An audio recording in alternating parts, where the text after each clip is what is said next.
Bonjour à tous, bienvenue pour un nouveau piège d'ouverture. Ça va être un piège pas très courant, hein, issu de la défense française. Par contre, dans un ordre de coup un peu particulier ici, hein, un ordre de coup que je crois qu'on a déjà vu dans le Gambit Black Dimmer.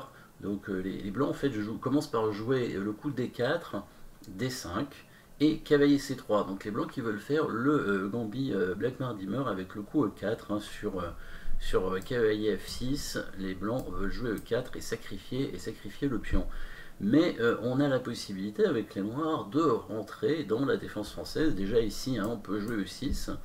Et du coup, sur KSC3, les noirs ont joué directement au 6, ce qui leur permet de ne pas jouer forcément le système classique avec F6, mais de jouer la défense Winawer, donc avec le coup fou B4.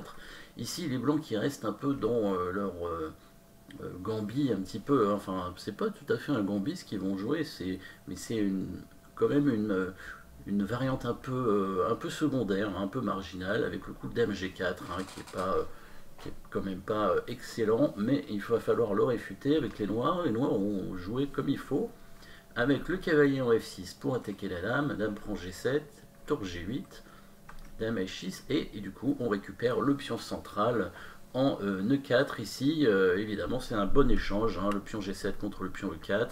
On a l'attaque sur le cavalier cloué en C3, et la dame blanche qui se balade, hein, qui se fait attaquer à chaque coup pratiquement, et les blancs qui ont été gourmands, et ils ont pris le deuxième pion ici en H7, et ça c'est une mauvaise idée, hein. Il fallait défendre le cavalier en C3 avec le cavalier E2 ou fou D2 éventuellement.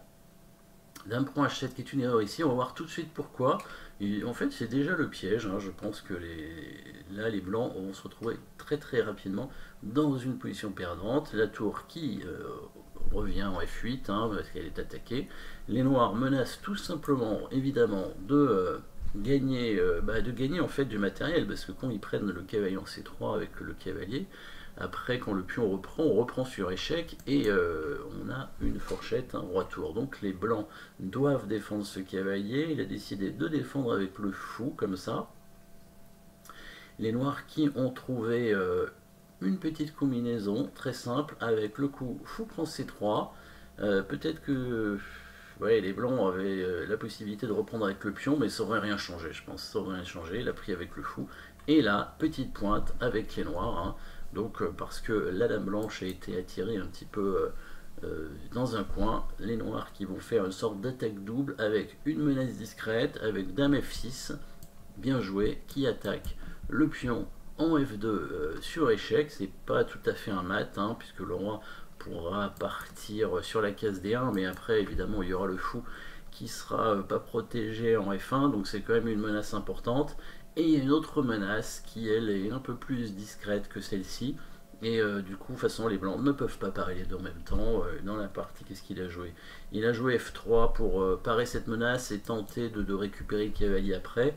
Et les noirs avaient l'autre petite menace amusante qui était l'enfermement, bien sûr, de la dame en H7 avec le coup de tour H8.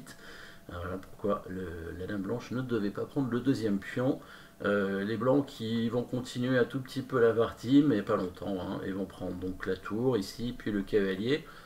Donc ils vont se retrouver avec quand même pas mal de matériel, hein, tour, fou et pion contre dame pour l'instant. Évidemment, les noirs qui pourront récupérer le pion facilement. Ils ont la dame très active, bien joué, le coup échec ici qui force le roi à bouger, hein, étant donné que si le pion avance, la dame prend le pion sur échec et récupère la tour. Donc le roi est déroqué, il est venu en D2, et du coup, la dame noire qui continue à faire un échec ici en F4. Peut-être qu'il aurait dû venir en D1 plutôt avec le roi, mais bon, je pense qu'il était un petit peu découragé par sa partie. Dame F4 échec, attaque le roi bien entendu, et aussi le fou ici, hein.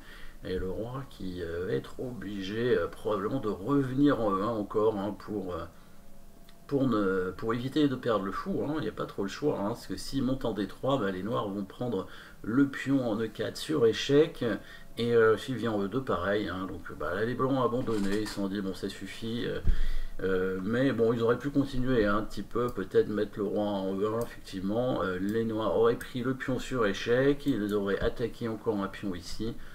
Bon, le roi serait revenu peut-être pour défendre et la partie continue, même si évidemment il y a très peu de chances de faire quoi que ce soit ici avec les blancs. Peut-être échec de nouveau, le roi revient et on pourrait continuer le développement maintenant avec les noirs.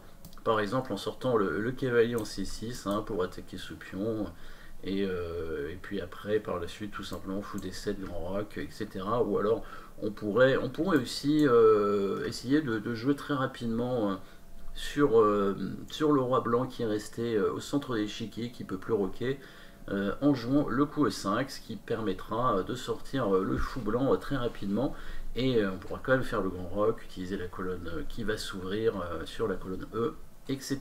Voilà comment on pourrait concrétiser assez facilement et assez rapidement cette partie avec les noirs. Voilà, donc petit piège ici avec cet enfermement de dames qui est pas très courant, mais voilà, qui peut arriver dans la défense française. Et ben, merci d'avoir suivi cette partie et à très bientôt.